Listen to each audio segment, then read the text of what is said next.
आज बात करने वाले हैं क्लास 11th के टॉपिक के बारे में। वो है फ्रिक्शन। फ्रिक्शन में टू टाइप्स ऑफ फ्रिक्शन होते हैं, स्टैटिक फ्रिक्शन और डायनामिक फ्रिक्शन। तो जहाँ तक स्टैटिक फ्रिक्शन की बात है, स्टैटिक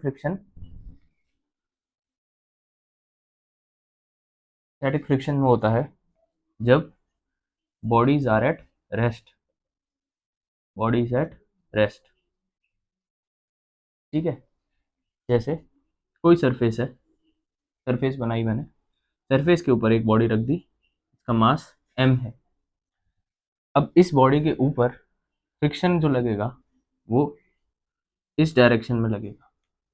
फ्रिक्शन की बेसिक डेफिनेशन यहाँ से समझ आती है, it is a resistive force, resistive force which stops or tries to stop the relative relative relative motion of a body। ठीक है, ऐसा फोर्स होता है जो रोकता है, क्या चीज रोकता है? बॉडी का रिलेटिव मोशन। अच्छा, रिलेटिव मोशन किसके साथ में? जिस सरफेस के ऊपर बॉडी रखी हुई है, सरफेस के ऊपर बॉडी रखी हुई है, इस सरफेस के ऊपर अगर कोई बॉडी है तो इसका रिलेटिव मोशन, रिलेटिव मोशन क्यों? क्योंकि ये मोशन किसके रिस्पेक्ट में कर रहा है? इस सरफेस के रिस्पेक्ट में। तो इस मोशन को रोकने वाला फोर्स या तो रोकता है या कोशिश करता है कि वो रुके, इसको हम बोलते हैं फ्रिक्शन। अब फ्रिक्शन बहुत कॉमन फोर्स है, हम मूव कर पाते हैं बिकॉज ऑफ फ्रिक्शन, हम रुक पाते हैं किसी जगह पे, किसी जगह पे स्टैंड हो पाते हैं, वो भी मोशन की वजह से होता है। ठीक है, तो मोशन, फ्रिक्शन क्या है? फ्रिक्शन एक नेसेसरी इविल है। फ्रिक्शन होता है एक नेसेसरी इविल। क्यों कहते हैं ये चीज़?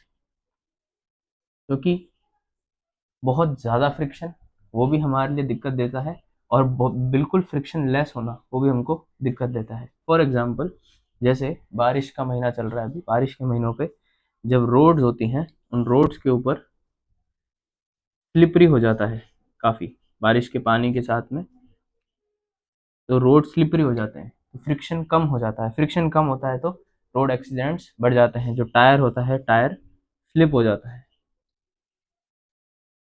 जब हमारे रोड के ऊपर काई जम जाती है, जिसको कहते हैं एल्गाई, जब एल्गाई की ग्रोथ ज़्यादा बढ़ जाती है तो उसकी वजह से फ्रिक्शन कम हो जाता है। फ्रिक्शन कम होने की वजह से एक्सीडेंट हो। ठीक है, बहुत ज़्यादा फ्रिक्शन हो जाएगा तो भी गाड़ी मूव नहीं कर पाएगी। ठीक है, तो फ्रिक्शन क्या होता है? एक नेसेसरी एविल, और इसके बारे में पढ़ेंगे। तो बेसिक डेफिनेशन ये स्टैटिक फ्रिक्शन की, कि जब भी बॉडीज रेस्ट में हो तब जो फ्रिक्शन फोर्स हमको देखने को मिलता है वो होता है स्टैटिक फ्रिक्शन। ठीक है, अब स्टैटिक फ्रिक्शन के बाद में हम पढ़ते हैं स्टैटिक फ्रिक्शन का एक और नेम, या कहें कि स्टैटिक फ्रिक्शन का ही एक तरह का रूप है, वो होता है लिमिटिंग फ्रिक्शन। लिमिटिंग फ्रिक्शन क्या होता है? अब देखिए, अगर कोई बॉडी सरफेस के ऊपर रेस्ट पे है, ठीक है, अब ये बॉडी कब तक रेस्ट पे रहेगी ये डिसाइड करता है लिमिटिंग फ्रिक्शन। कैसे? ये बॉडी m है, इसके ऊपर फ्रिक्शन लग रहा है कुछ Fs, limiting static friction Fs। अब अगर मैं यहाँ से कोई फोर्स दूंगा इसको, F एक्सटर्नल फोर्स दिया मैंने इसको मूव कराने के लिए। अब जब मैं एक्सटर्नल फोर्स दूंगा तो ये मान लीजिए कि अगर इस स्टैटिक फ्रिक्शन की एक लिमिट है कि सर्टेन अमाउंट ऑफ फोर्स को ये रोक सकता है, विद स्टैंड कर सकता है।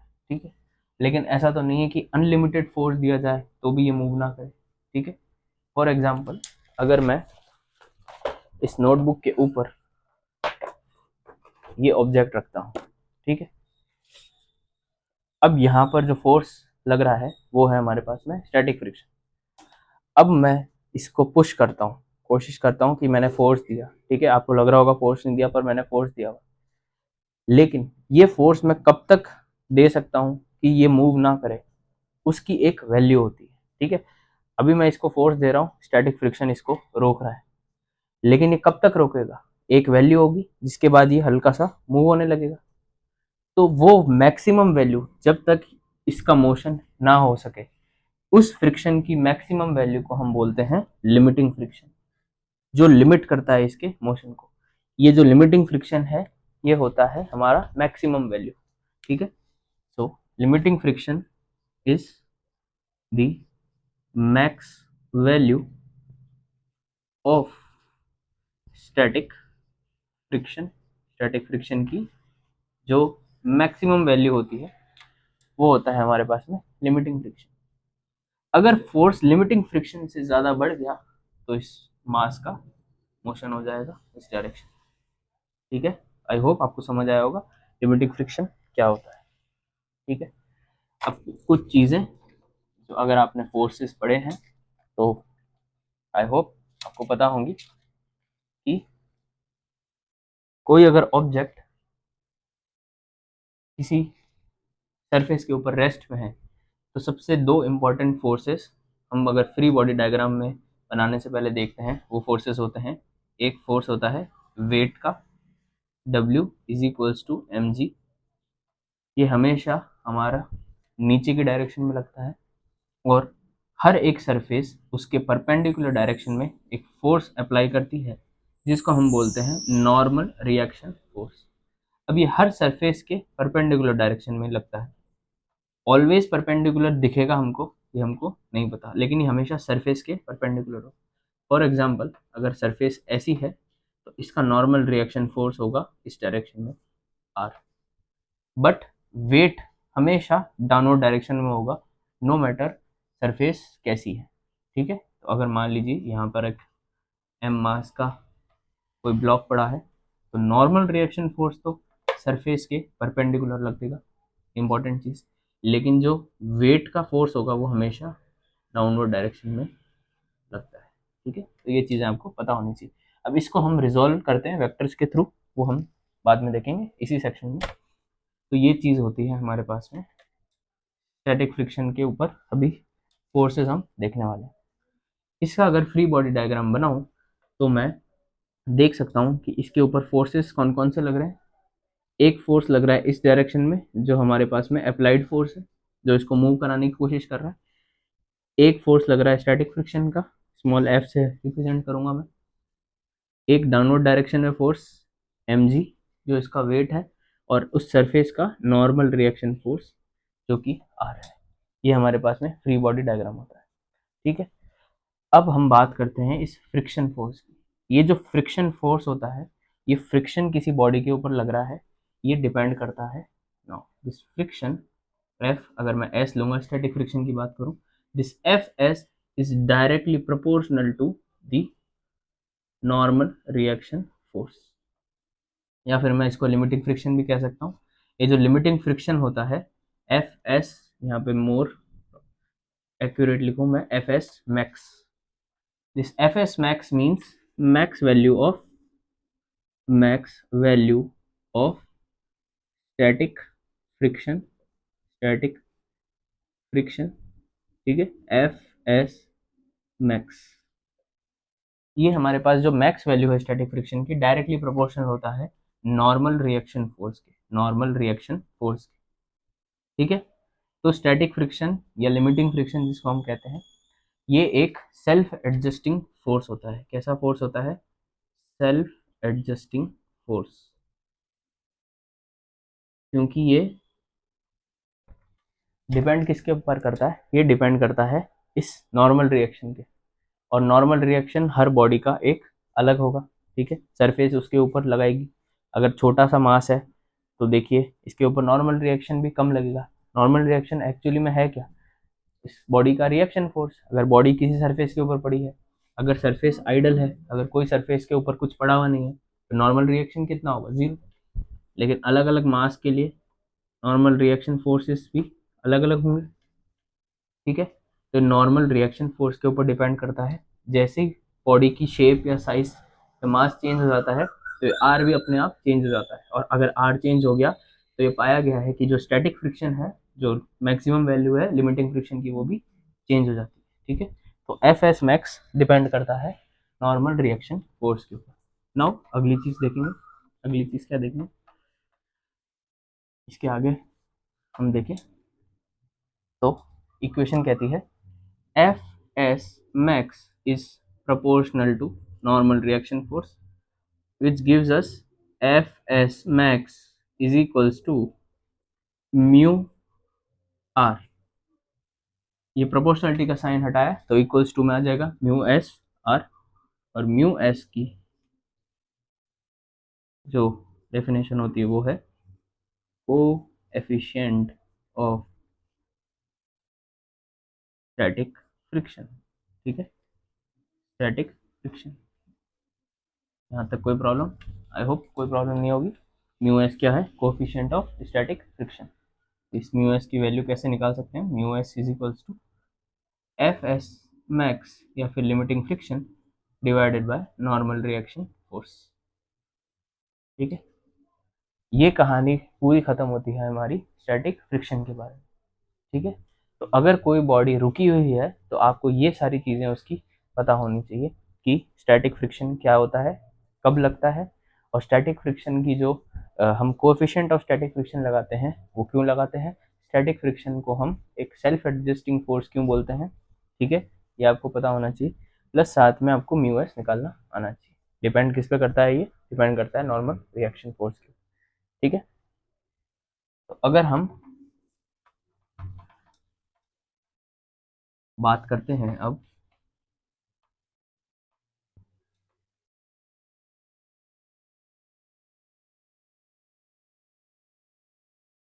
एक चीज होती है हमारे पास में, अगला टॉपिक है angle of friction. Angle of friction, what is this angle of friction. Angle of friction वो होता है जो फ्रिक्शन का force, friction and normal reaction force के रिजल्टेंट के साथ बनता है, ठीक है।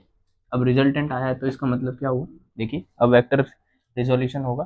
पहले आप ध्यान रखिए कि फ्रिक्शन एफ और आर की बात हो रही है, ठीक है। तो मैं यहाँ पर एक बॉडी रख देता हूँ, ये सरफेस बनाई मैंने, सरफेस के ऊपर रख दी एक बॉडी। इस बॉडी के ऊपर फोर्स लग रहा है इस डायरेक्शन में फ्रिक्शन का एफ, तो मैं इस फ्रिक्शन के फोर्स को इस डायरेक्शन में समझा दूँ एफ। इसके ऊपर नॉर्मल रिएक्शन फोर्स लग रहा है, अभी हमको सिर्फ नॉर्मल रिएक्शन फोर्स की बात करनी है, यहाँ पे हम एम जी नहीं ले रहे हैं, नॉर्मल रिएक्शन की बात करते हैं आर। अब बताइए कि अगर वेक्टर अलजेब्रा की बात करें तो किसी दो वेक्टर्स का रिजल्टेंट किस तरीके से निकलता था, उनकी टेल्स अगर एक पॉइंट पे है तो उनका जो रिजल्टेंट निकलता था वो कुछ इस डायरेक्शन में निकलता था। ये triangle law of vector addition से हमने देखा है कैसे आया, ये यहाँ से यहाँ ऐसे किया, दो फोर्सेस की हेड से इसकी टेल जोड़ी, और फिर रिजल्टेंट के लिए फर्स्ट वेक्टर की टेल से सेकंड वेक्टर का हेड जोड़ दिया, तो ये हमारे पास में रिजल्टेंट आता है। इसको मैं इधर लिख दूं तो कुछ इस तरीके का एक बनता है, ठीक है। अब यहाँ पे अगर हमको रिजल्टेंट निकालना है तो रिजल्टेंट बनेगा कुछ इस डायरेक्शन में, ये आ जाएगा आपके पास में रिजल्टेंट, रिजल्टेंट, ठीक है। अब ये किसका रिजल्टेंट है, ये रिजल्टेंट है इस फ्रिक्शन का, इसको मैं और एफ एस लिख देता हूँ। स्टैटिक फ्रिक्शन की जो डायरेक्शन है उसका, और रिजल्टेंट जो है उसका, सॉरी रिजल्टेंट बोल रहा हूँ मैं, ये रिएक्शन फोर्स, ये एन आर एफ है, नॉर्मल रिएक्शन फोर्स है, इसका नॉर्मल रिएक्शन फोर्स और स्टैटिक फ्रिक्शन, इसका हम सबसे पहले निकालें रिजल्टेंट। अब ये रिजल्टेंट निकालने के बाद में इस रिजल्टेंट और रिएक्शन फोर्स के बीच में जो एंगल बनेगा, इस रिजल्टेंट और रिएक्शन फोर्स के बीच में जो एंगल बनेगा, इसको हम बोलेंगे हमारा एंगल ऑफ फ्रिक्शन, ठीक है। इस एंगल को बोलते हैं हम थीटा एंगल, तो इस थीटा एंगल को हम बोलेंगे angle of friction, angle of friction. तो आप लिख सकते हैं the angle between, angle between the resultant of,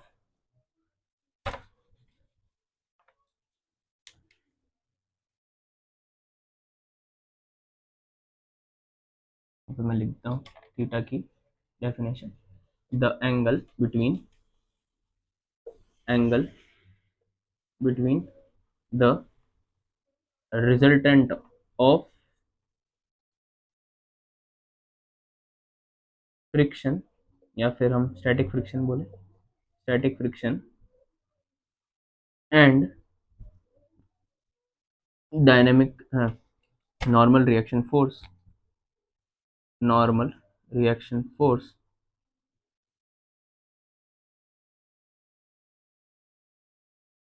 and reaction NRF, मतलब इन दोनों के रिजल्टेंट, इसका मतलब क्या है, resultant of friction and normal reaction force, ये एक चीज है, ये अलग अलग नहीं है, आप कंफ्यूज मत होइएगा। रिजल्टेंट ऑफ किसका रिजल्टेंट है, फ्रिक्शन और नॉर्मल रिएक्शन फोर्स, इसका रिजल्टेंट, और किसके साथ में है, नॉर्मल रिएक्शन फोर्स के। Angle between the resultant of, ठीक है, रिजल्टेंट का ध्यान रखिए, इसको आप हाईलाइट कर सकते हैं, resultant of friction and normal reaction force, and normal reaction force is called angle of friction. I hope आपको ये समझ में आया होगा कि नॉर्मल रिएक्शन फोर्स किस तरीके से निकालते हैं। अब इसको निकालने का तरीका देखिए, थीटा है तो मतलब हमको यहाँ पे अगर हम ये डायरेक्शन बना दें, इसको आप लिख सकते हैं, वीडियो पॉज करके फिर मैं यहाँ पे थीटा बताता हूँ, ठीक है।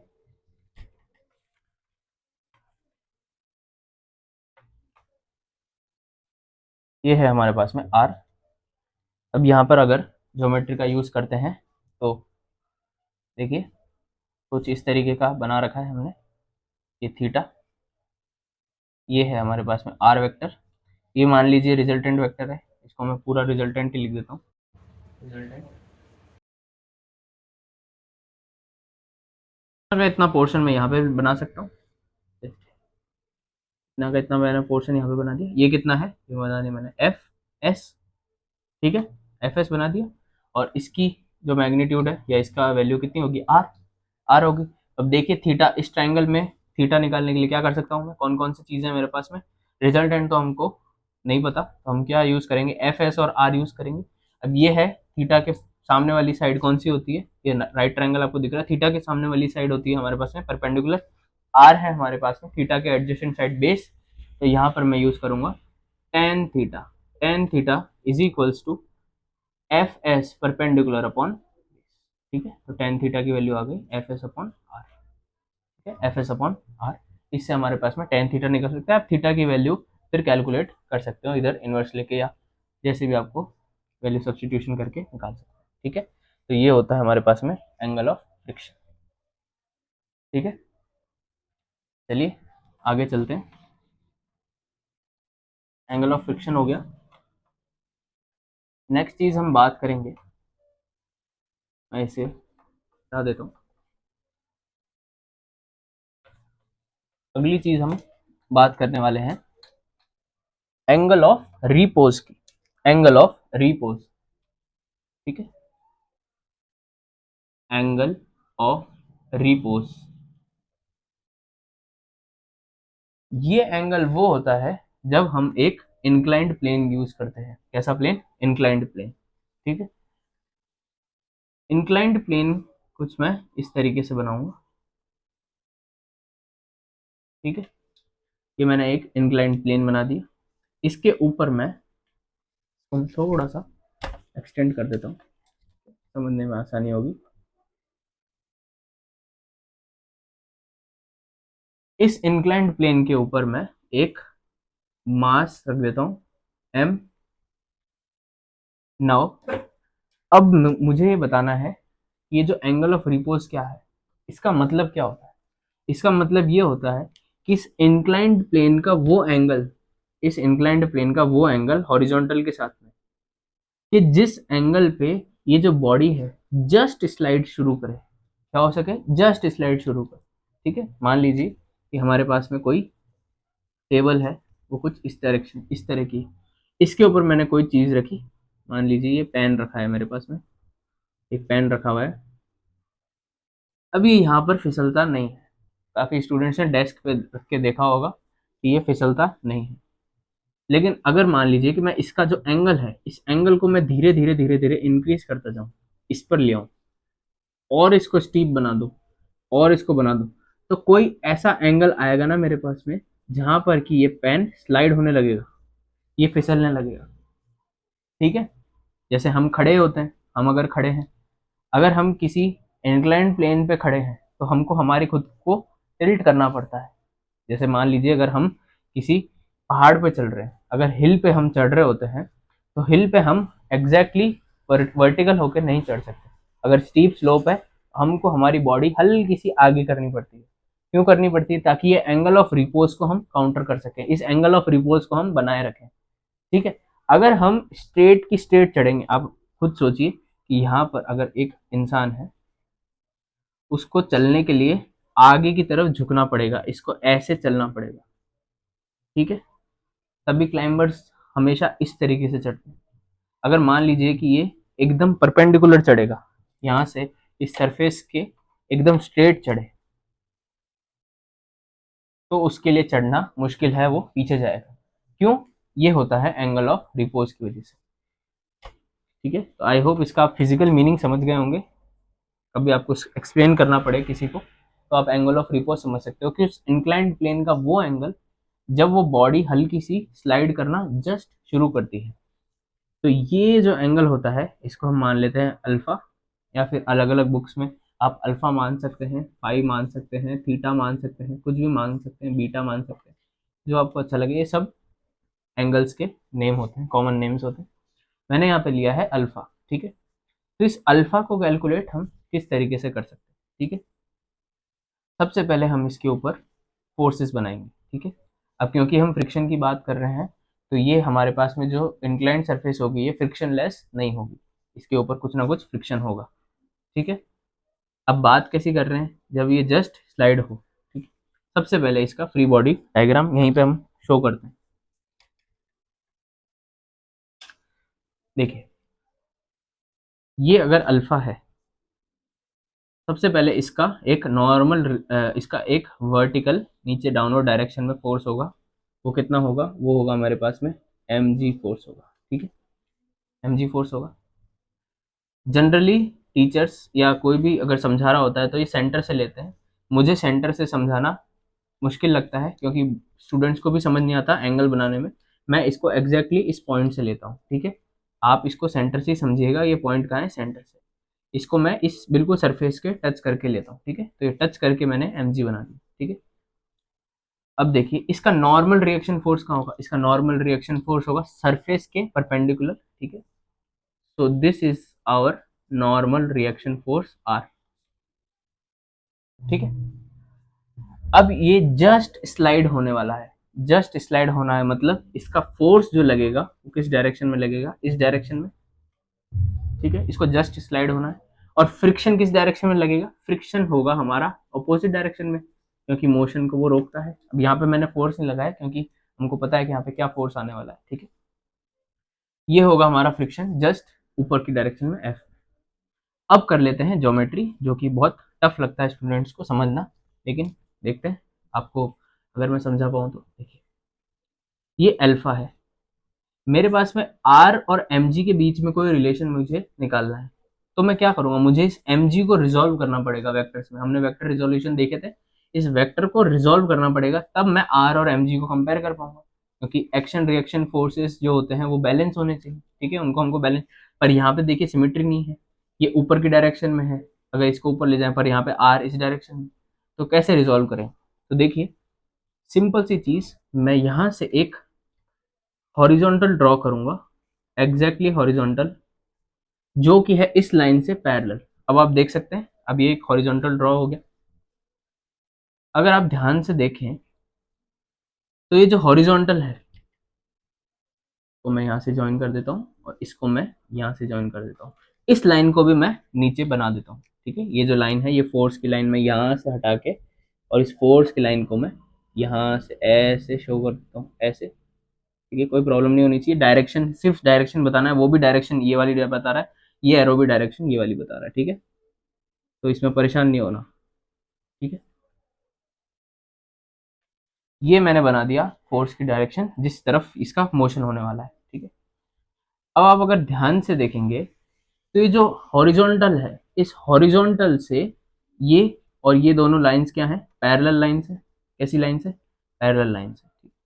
तो आपने देखा होगा कि पैरेलल लाइंस के बीच में जो हमारे पास में अल्टरनेट इंटीरियर एंगल्स होते हैं, जेड शेप के जो एंगल्स बनते हैं पैरेलल लाइंस के बीच में, वो अल्टरनेट इंटीरियर एंगल्स क्या होते हैं, इक्वल होते हैं, ठीक है। तो अभी आपसे देखिए, आप इन दो पैरेलल लाइंस के बीच में अल्टरनेट इंटीरियर एंगल्स देखिए, ये अल्फा है। तो एंगल, अगर मैं ये इसको हॉरिजॉन्टल मानता हूँ तो ये दोनों लाइन पैरेलल है। ये वाला एंगल कितना होगा, ये वाला एंगल होगा अल्फा। आई होप आपको समझ आए। और ध्यान से देखिए कि ये हॉरिजॉन्टल और इस mg लाइन, इस mg फोर्स के बीच में जो एंगल है ये कितना है, ये 90 डिग्री दिख रहा है, ये 90 डिग्री दिख रहा है, ये 90 डिग्री, ठीक है। आई होप आपको दिख रहा होगा। अगर ये 90 डिग्री है तो आप देखिए कि ये वाला एंगल कितना हो जाएगा, ये वाला एंगल कितना हो जाएगा, ये वाला एंगल हो जाएगा 90 माइनस अल्फा। कितना हो जाएगा, 90 माइनस अल्फा। आई होप आपको ये चीज समझ आई होगी। मैं यहाँ पे वापस बना देता हूँ। ये mg है हमारे पास में, ये ऊपर से एक पर पैरेलल लाइन है, नीचे एक और पैरेलल लाइन है, इसके बीच में ये ट्रांसवर्सल लाइन है। ट्रांसवर्सल लाइन आपको समझ आती है, जो दो पैरेलल लाइंस को जोड़ती है। ये है अल्फा एंगल। अगर ये अल्फा है तो ये एंगल अल्फा है। और ये और इसके बीच पैरेलल लाइन से जस्ट परपेंडिकुलर कोई भी वर्टिकल लाइन, हॉरिजॉन्टल लाइन, उससे जस्ट एक वर्टिकल लाइन, क्योंकि फोर्स डाउनवर्ड डायरेक्शन में वेट, तो उसके बीच में एंगल क्या होगा, ये जस्ट लाइक अ परपेंडिकुलर है। तो अगर ये एंगल 90 है तो जो इतना सा एंगल है ये कितना होगा, 90 माइनस अल्फा। 90 माइनस अल्फा होगा, 90 माइनस अल्फा होगा, ठीक है। अब हमारे पास में काम हमारे पास में हो गया है, ठीक है। अब इस mg वेक्टर को हम रिजोल्व कर देंगे, इस mg वेक्टर को रिजोल्व करते हैं। चलिए रिजोल्व करते हैं। इस mg वेक्टर को रिजोल्व किया, एक रिजोल्यूशन होगा इस एंगल के जस्ट साथ में, इस एंगल के जस्ट जो साथ वाला एंगल, ये जहां से एंगल शुरू हो रहा है इस डायरेक्शन में रिजोल्व होता है। रिजोल्व कैसे होता है, अगर मुझे ये वेक्टर्स है, ये कोई वेक्टर है ए वेक्टर, इसको मुझे रिजोल्व करना है, ये कुछ हॉरिजॉन्टल के साथ में या कोई इसकी लाइन है, इसके साथ में थीटा एंगल बनाना है। तो ये जो एंगल जहां से शुरू होता है वो वाली साइड, जो साइड होती है वो साइड होती है मेरे पास में ए कॉस थीटा। और जस्ट जिस लाइन पे ए कॉस थीटा है, इस लाइन की एग्जैक्टली जो perpendicular line, exactly perpendicular line जिसमें बीच में वेक्टर आना चाहिए, वो हो जाता है मेरे पास में a sine theta. This is a sine theta. तो इस तरीके से हम वेक्टर रिजोल्यूशन करते हैं, बहुत सिंपल चीज होती है। अब देखिए, ये जो एंगल है हमारे पास में मेन फोर्स कौन सा है, mg। अब mg को रिजोल्व करना है, mg को रिजोल्व करना है तो जस्ट पास वाला एंगल 90 माइनस अल्फा, और इस पास वाले एंगल से जुड़ती हुई साइड कौन सी है, ये वाली साइड। तो यहाँ पर क्या आना चाहिए, यहाँ पर आना चाहिए हमारे पास में mg cos एंगल की value 90 minus alpha, mg cos 90 minus alpha. और इस लाइन के जस्ट परपेंडिकुलर, इस लाइन के जस्ट परपेंडिकुलर जिसमें एंगल, ये जो फोर्स है ये हमारे पास में बीच में आ जाए, ये वेक्टर बीच में आ जाए रिजोल्व वाला, तो इससे जस्ट परपेंडिकुलर देखिए, तो इससे जस्ट परपेंडिकुलर मैं बनाऊंगा कुछ, तो वो हमारे पास में बनेगा एग्जैक्टली आर के अपोजिट। इसलिए वेक्टर रिजोल्यूशन करते हैं, इस आर के जस्ट अपोजिट की जो लाइन बनेगी वो हमारे पास में बनेगी ये वाला लाइन। ये जो कंपोनेंट होगा ये होगा हमारे पास में M G sine 90 minus alpha, M G sine 90 minus alpha. इसको मैं ढंग से लिख देता हूँ, तो मैंने लिखा M G sine 90 minus alpha, ठीक है। तो अब बताइए, अगर M G cos 90 minus alpha है, तो cos 90 minus theta class 10th की आइडेंटिटी कितना होता है, sine theta, and sine 90 minus theta is equals to cos theta. तो आई होप इसमें कोई प्रॉब्लम नहीं होगी। तो मैं यहाँ पर क्या लिख सकता हूँ, इस mg cos 90 माइनस अल्फा को मैं सिंपली लिख सकता हूँ mg साइन अल्फा। ये हो जाएगा मेरे पास में mg साइन अल्फा, ठीक है। और सिमिलरली ये जो कंपोनेंट होगा मेरे पास में, ये कंपोनेंट हो जाएगा मेरे पास mg cos अल्फा, ठीक है। अब आधे से ज्यादा काम हमारा हो चुका है, अब एंगल ऑफ रिपोज निकालना बहुत इजी है, ठीक है। अब आपको समझ आया, ये एंगल ऑफ रिपोज के लिए काम नहीं आता, ये हमारा जो मोशन होता है किसी इंक्लाइंड प्लेन में, उसमें भी यही एग्जैक्टली यही डायग्राम बनेगा। बहुत कॉम्प्लेक्स बनता है ये, वेक्टर रिजोल्यूशन होता नहीं है इजीली, इसलिए मैंने आपको कोशिश करी है। आई होप आपको समझ आया होगा यहाँ तक, ठीक है। अब बस हमको फोर्सेस को बैलेंस करना है। कौन कौन से फोर्सेस होंगे, ये अल्फा है, ये 90 माइनस अल्फा है, ठीक है। अब फोर्सेस को हमको सिर्फ बैलेंस करना है। बैलेंस कैसे करेंगे फोर्सेस को, बैलेंस फोर्सेस करने के लिए बस इक्वेशंस बनानी है हमारे पास में। This R is equals to, ये आर किसके अपोजिट है, एम जी कॉस अल्फा के। So R is equals to M G cos alpha, ठीक है। वेयर अल्फा इज क्या है, ये एंगल ऑफ इंक्लाइन प्लेन का angle, M G cos alpha, ठीक है। अब देखिए यहाँ पर, देखिए यहाँ पर क्या हो रहा है, यहाँ पर हो रहा है कि इसको हमको स्लाइड करवाना है इस डायरेक्शन में, इस डायरेक्शन में स्लाइड करवाना है। इस डायरेक्शन में फोर्स कौन सा लग रहा है, कुछ ना कुछ एक्सटर्नल फोर्स लग रहा है कि नहीं लग रहा, बिल्कुल लग रहा है। तभी एक्सटर्नल फोर्स लगेगा तभी ये मूव करेगा, ठीक है।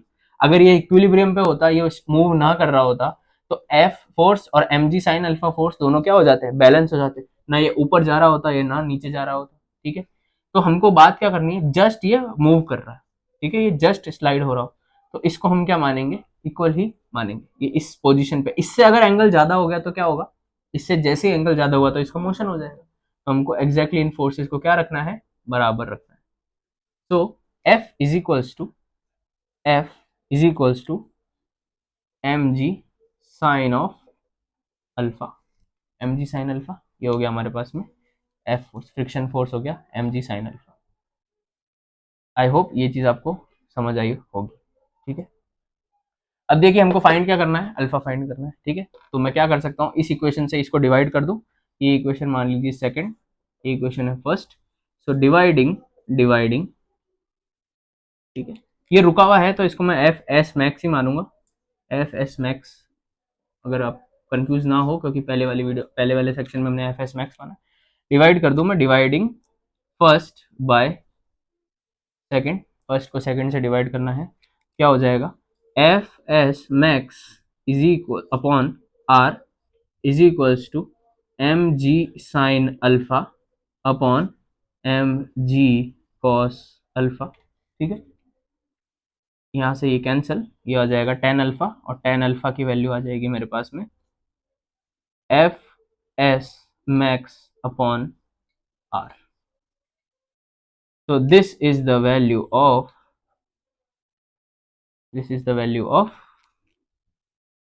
अल्फा एंगल ऑफ रिपोज, ठीक है। इसको मैं और अगर खोल के लिखूं तो टेन अल्फा को मैं कैसे लिख सकता हूं, लास्ट सेक्शन में हमने पढ़ा था एफ एस मैक्स को हम कैसे लिख सकते हैं, एफ एस मैक्स को लिख सकते हैं हम म्यू एस इंटू आर, क्योंकि कोफिशिएंट ऑफ स्टैटिक फ्रिक्शन है। एफ एस फ्रिक्शन हमने कैसे लिखा था, F S is equals to F S max is equals to mu S coefficient of static friction into normal reaction force. तो mu S R लिख दिया, upon में यहाँ पे मैंने क्या लिख दिया, R as it is R. So R to R cancel, this is another important formula, बहुत इंपॉर्टेंट फॉर्मूला है that helps you easily find out the coefficient of static friction. जो मिलेगा हमारे पास में, जो म्यू एस है उसकी वैल्यू होती है टेन ऑफ अल्फा। अगर आपको पूछा जाए कि एंगल ऑफ रिपोज बताइए तो इसका टेन इनवर्स ले लीजिए, और अगर पूछा जाए कि स्टैटिक फ्रिक्शन कितना है तो आप mu S equals to tan alpha ले सकते हैं, ठीक है। तो आज के हमारे लेक्चर में हमने ये पूरा डिस्कस किया, फ्रिक्शन क्या होता है, स्टैटिक फ्रिक्शन क्या होता है, डायनामिक फ्रिक्शन क्या होता है, उसके बारे में हमने देखा। उसके बारे में फिर उसके नेक्स्ट सेक्शन में हमने देखा कि जो एंगल ऑफ फ्रिक्शन होता है वो किस तरीके से यूज होता है। फ्रिक्शन की कुछ कुछ हमने प्रॉपर्टीज देखी कि स्टैटिक फ्रिक्शन कब काम करता है, वो एक सेल्फ एडजस्टिंग फोर्स क्यों होता है। उसके बाद में फिर हमने देखा कि जो कोफिशिएंट ऑफ स्टैटिक फ्रिक्शन है उसको हम किस तरीके से फाइंड करते हैं। और लास्ट में हमने देखा angle of repose. Angle of repose का मतलब क्या होता है, मैं यहाँ पे इसकी डेफिनेशन भी लिख देता हूँ, आप प्लीज ये नोट कर लीजिए। लास्ट जो हमारी डेफिनेशन है वो हम लिखते हैं, इसको आप स्टॉप करके लिख लीजिएगा। एंगल ऑफ रिपोज की डेफिनेशन ये होती है, the angle of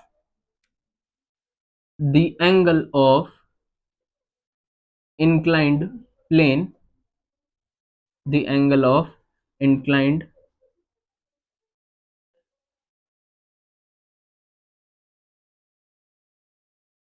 at which a body just about to slide,